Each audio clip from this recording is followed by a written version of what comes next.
Hey y'all, it's No Superman again, back with a review and discussion for One Piece Chapter 1015 titled Chains. This time we start off with a cover page request. When it comes to requests like this, I want to believe they are requests, but I could also see Oda just saying their request so he can draw whatever the fuck he wants.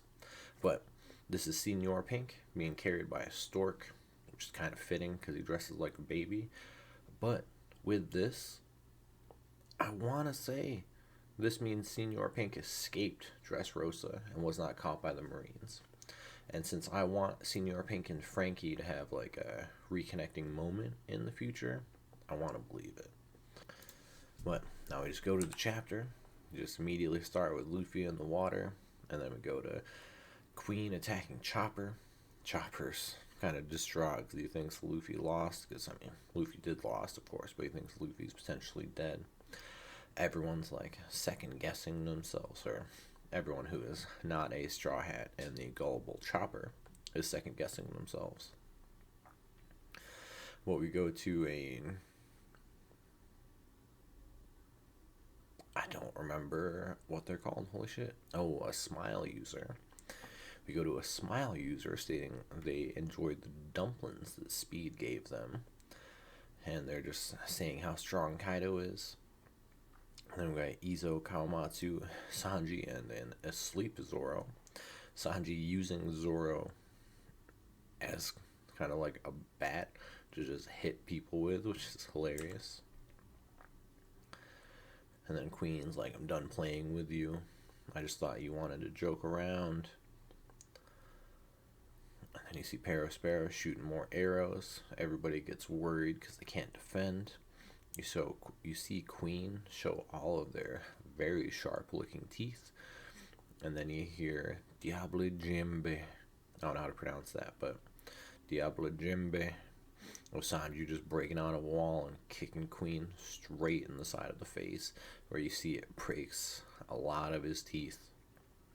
And then you got Rotisserie Strike, where he just kicks Queen's head over and over, causing it to spin, which blocks all the candy arrows Perospero was shooting into the air. And then Queen hits Perospero, so Perospero flies off, and everyone's saved from the arrows. Chopper says, well done. Or sorry, after Sanji saves everyone from the arrows, says, well done, Chopper. And Chopper's crying a little bit, but Luffy is like, don't cry, idiot. After all this time we've been together, how many miracles have you seen? And that's like the eye-opening for Chopper. And then he says to take care of Zoro. He'll be worth 10 men when he's healthy. And Zoro wakes up and says 2,000. And then Chopper realizes it's Zoro and is like, shit.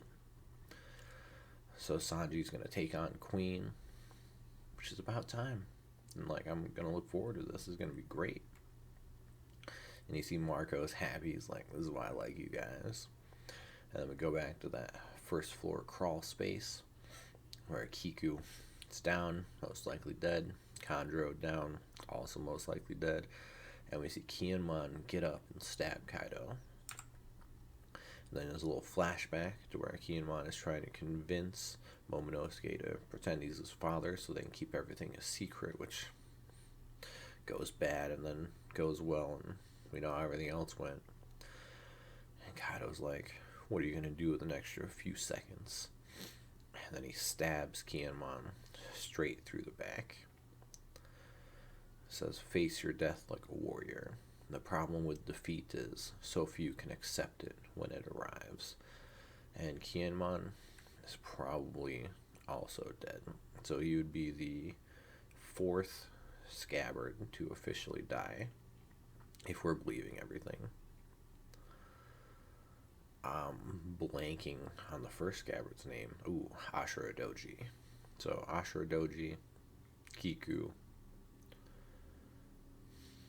Kandro, technically, I guess. I was saying he's number 3. And then Kinemon. And then you see Momonosuke, he picked up a frog, the Mary.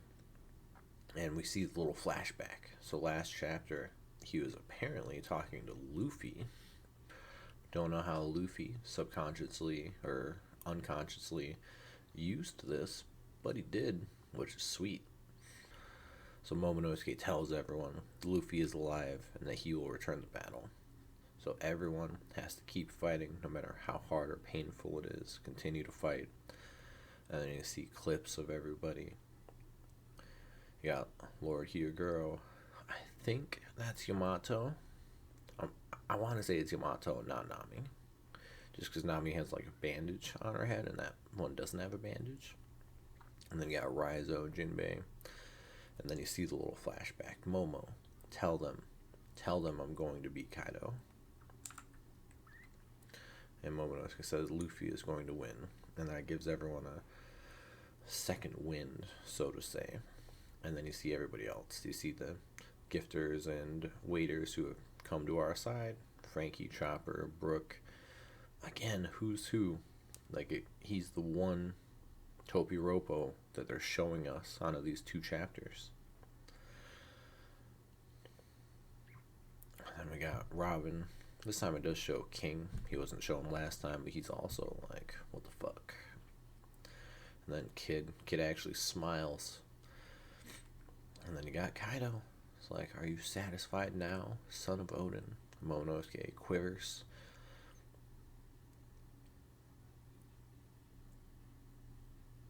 And I blanked on her name. Holy shit, Shinobu.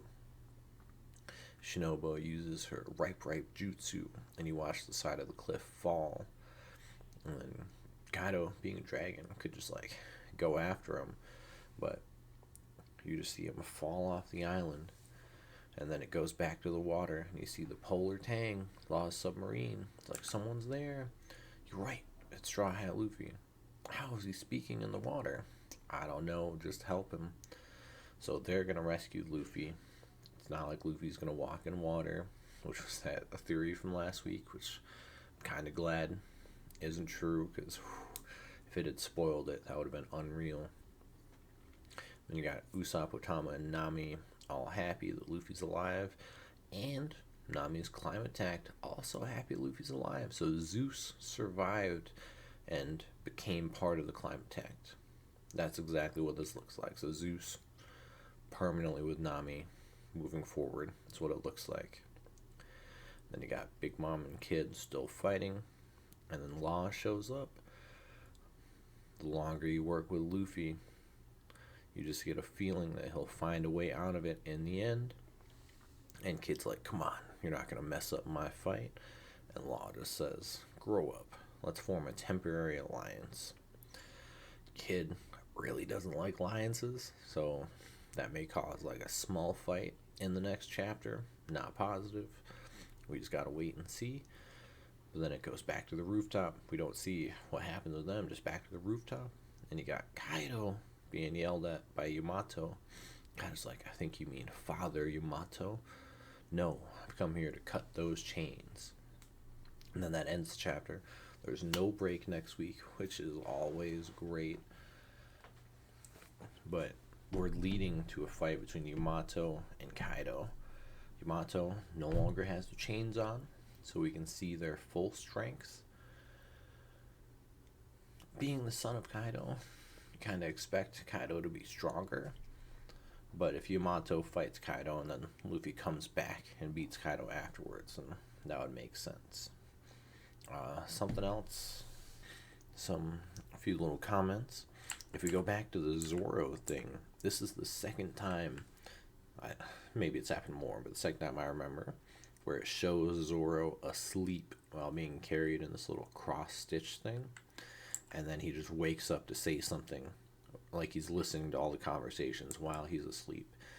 So he is always using observation haki, is what it sounds like. My first thought after I realized that is this may be something that this may be something, I'm not gonna remember the guy's name. Holy fuck. Mihawk. Dracula Mihawk. It may be something that Mihawk taught him, because we still don't know how Zoro got the scar over his eye. So my first random thought was Mihawk attacked Zoro while he was asleep and cut his eye. And that was how he forced Zoro to always use observation haki, no matter what. Like, he always has to have it on. I don't know if that would be true or not, but I thought of it, so I figured I would mention it. But man, the only other real thing is the end of the chapter. We have Kaido versus Yamato.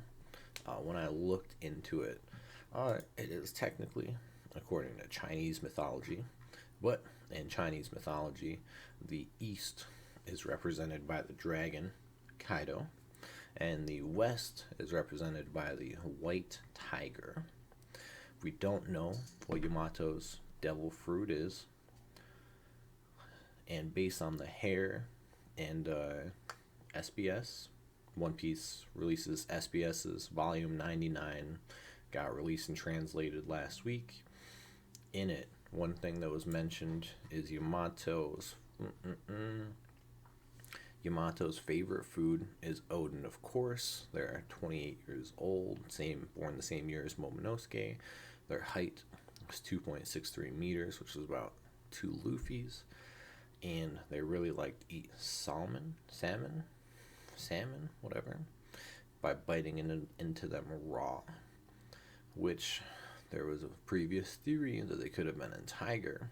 And since Oda confirmed that they like eating salmon raw, that wasn't necessary. He didn't have to add it. All he had to answer was the favorite food is Oden. He just added that extra little tidbit to tease us, is my best guess. So I want to say Yamato has the legendary white tiger devil fruit. Like, that'd just be baller. If that is the case, then it leads more to the likelihood that Kaido is actually an Oni, and the horns don't have anything to do with the devil fruit, which would be like pretty sick in of itself. But yeah, if the East is the dragon and the West is the white tiger, and they're now confronting each other, that makes sense. We just gotta wait and see, because obviously I don't actually have the answer, but man, this was just another fantastic chapter, and I'm so glad there's not a break next week. I would bet money there's a break after the next chapter, though, because that's just the way it goes. But man, this was great. I loved it. I'm looking forward to the future, as always. If you watch this, I appreciate it. Y'all have a good one.